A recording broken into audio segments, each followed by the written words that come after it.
السلام علیکم۔ ابھی ہم الدرس الثالث والعشرون جو ہے وہ شروع کرنے جا رہے ہیں۔ 23واں سبق ہے جس میں فعل مضارع کی ایک طرح سے پریکٹس بھی ہے اور اس کے متعلق کچھ بیان بھی ہیں۔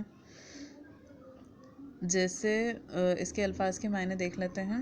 اخذو میں لیتا ہوں یا پکڑتا ہوں۔ پہلے قاعدہ پڑھ لیتے ہیں بلکہ جس فعل کا تعلق زمانہ حال یا مستقبل سے ہو وہ فعل مضارع کہلاتا ہے۔ فعل مضارع میں واحد متکلم کی علامت حمزہ جیسے اذهبوا اور مخاطب کی تا جیسے تذهبوا اور غائب کی یا ہوتی ہے جیسے یذهبوا۔ ٹھیک ہے، اگر الف کے اوپر حمزہ ہو تو اس سے مراد میں ہوتا ہے یا واحد متکلم مطلب میری طرف اشارہ ہے، اور اگر ہم کسی کی طرف مخاطب کی طرف اشارہ کر رہے ہیں یا تم کی طرف اشارہ کر رہے ہیں تو ہم اس کے جو ورب ہے یا فعل کے سے پہلے ہم تے لگائیں گے، اور اگر غائب ہے یا کوئی ناؤن ہے کوئی اسم ہے تو اس سے پہلے ہم جو ہے وہ یا لگائیں گے۔ ٹھیک ہے، الفاظ کے معنی دیکھ لیتے ہیں۔ آخذو میں لیتا ہوں یا پکڑتا ہوں۔ اب اس میں الف کے اوپر حمزہ ہے یا مد بھی لگا سکتے ہیں تو اس کے جو مطلب ہیں وہ میں کے مطلب میں آئے گا۔ ماذا افعلوا میں کیا کرتا ہوں۔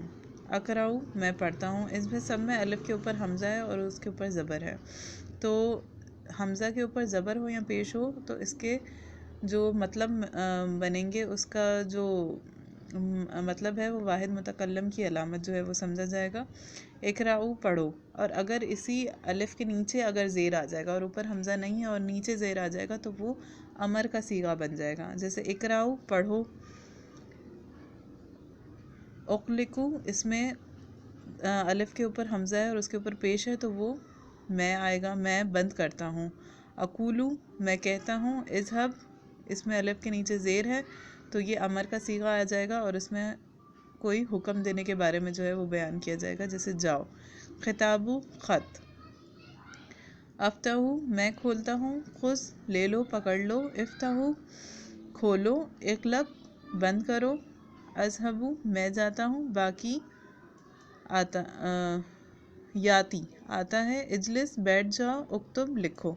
اب اس میں آپ دیکھ لیں کہ جس جگہ الف کے نیچے زیر ہے وہ امر کا صیغہ ہے، حکم کا ہے، اور جس میں الف کے اوپر حمزہ ہے اور اس کے اوپر زبر یا پیش ہے وہ واحد متکلم کی طرف اشارہ ہے۔ اب اس کے جو ہے وہ اس کی پریکٹس کر لیتے ہیں۔ ھذا کتاب یہ کتاب ہے۔ انا آخذ الکتاب میں کتاب پکڑتا ہوں۔ انا افتح الکتاب اور میں کتاب کھولتا ہوں۔ انا اقرأ کتاب اور میں کتاب پڑھتا ہوں۔ ماذا افعل میں کیا کرتا ہوں۔ انت تاخذ الکتاب تم کتاب پکڑتے ہو۔ ماذا افعل میں کیا کرتا ہوں۔ انت تفتح الکتاب تم کتاب کھولتے ہو۔ ماذا افعل میں کیا کرتا ہوں۔ انت تقرأ الکتاب تم کتاب پڑھتے ہو۔ خالد یاخذ الکتاب خالد پکڑتا ہے کتاب۔ ہوا یفتح الکتاب وہ کھولتا ہے کتاب۔ ہوا یقرأ الکتاب وہ پڑھتا ہے کتاب۔ من یاخذ الکتاب کون کتاب کھولتا ہے۔ خالد یاخذ الکتاب خالد کتاب پکڑتا ہے۔ من یفتح الکتاب کون کتاب کھولتا ہے۔ خالد یفتح الکتاب خالد کتاب کھولتا ہے۔ من یقرأ الکتاب کون کتاب پڑھتا ہے۔ خالد یقرأ الکتاب خالد کتاب پڑھتا ہے۔ سعید یفتح الباب سعید دروازہ کھولتا ہے۔ نعیم یاخذ القلم نعیم قلم پکڑتا ہے۔ جمیل یقرأ الرسالہ جمیل رسالہ پڑھتا ہے۔ من یفتح الباب کون دروازہ کھولتا ہے۔ سعید یفتح الباب سعید دروازہ کھولتا ہے۔ من یاخذ القلم کون قلم پکڑتا ہے۔ نعیم یاخذ القلم نعیم قلم پکڑتا ہے۔ من یقرأ الرسالہ کون رسالہ پڑھتا ہے۔ جمیل یقرأ الرسالہ جمیل رسالہ پڑھتا ہے۔ خذ الکتاب یا نعیم پکڑو کتاب کو اے نعیم۔ آخذ الکتاب اور پکڑو کتاب۔ آخذ الکتاب میں پکڑتا ہوں کتاب۔ افتح الکتاب کھولو کتاب کو۔ افتح الکتاب میں کھولتا ہوں کتاب کو۔ اقرأ الکتاب پڑھو کتاب کو۔ اقرأ الکتاب میں پڑھتا ہوں کتاب کو۔ افتح الباب یا سعید کھولو دروازہ یا سعید افتح الباب میں کھولتا ہوں دروازہ، اغلق باب بند کرو دروازے کو، اغلق الباب میں بند کرتا ہوں دروازے کو۔ محمود یفتح شباک محمود کھولتا ہے کھڑکی، ویغلق الباب اور بند کرتا ہے دروازہ، ویقرأ القرآن اور پڑھتا ہے قرآن۔ اس کی مشق جو ہے وہ دیکھ لیتے ہیں۔ میں جاتا ہوں، میں کہتا ہوں، اس کا جو ہے وہ ہم شرح میں سے دیکھ لیتے ہیں، یا اس کو آپ خود بھی کرنے کی کوشش کریں تو خود بھی جو ہے وہ اب آسانی ہو جائے گی، اور اگر نہیں ہوتی تو آپ شرح میں سے جو ہے وہ اسے دیکھ سکتے ہیں۔ ابھی پڑھانے کے لیے میں اسے فٹافٹ کور کر رہی ہوں، تو شرح میں سے ابھی میں آپ کو پڑھا دیتی ہوں۔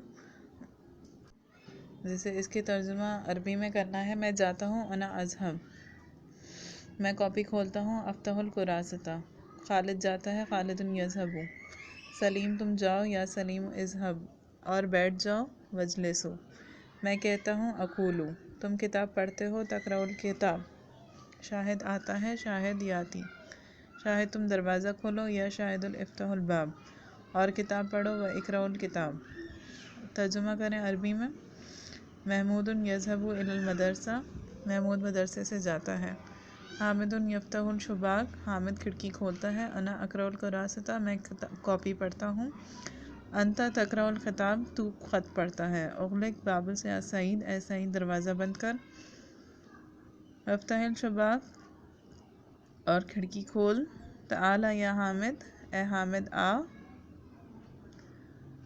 اجلس علی الکرسی کرسی پر بیٹھ۔ خذ القلم والورق قلم اور قلم پکڑو۔ واکتب الخطاب اور خط لکھو۔ اچھا، اس کی جو ترکیب ہے، جو جملہ فعلیہ کیا ہوتے ہیں اور جملہ خبریہ کیا ہوتے ہیں، اس کو ہم اپنی انشاءاللہ تیسری کتاب میں بہت ڈیٹیل سے پڑھیں گے۔ ابھی آپ اس کو ایسے ہی پڑھ لیں۔ انا ضمیر مبتدا، اخذ فعل، اس میں ضمیر انا، علی الکتاب مفعول بہ، فاعل فعل اور مفعول بہ مل کر جملہ فعلیہ خبرہ ہو کر خبر باقی ظاہر ہے۔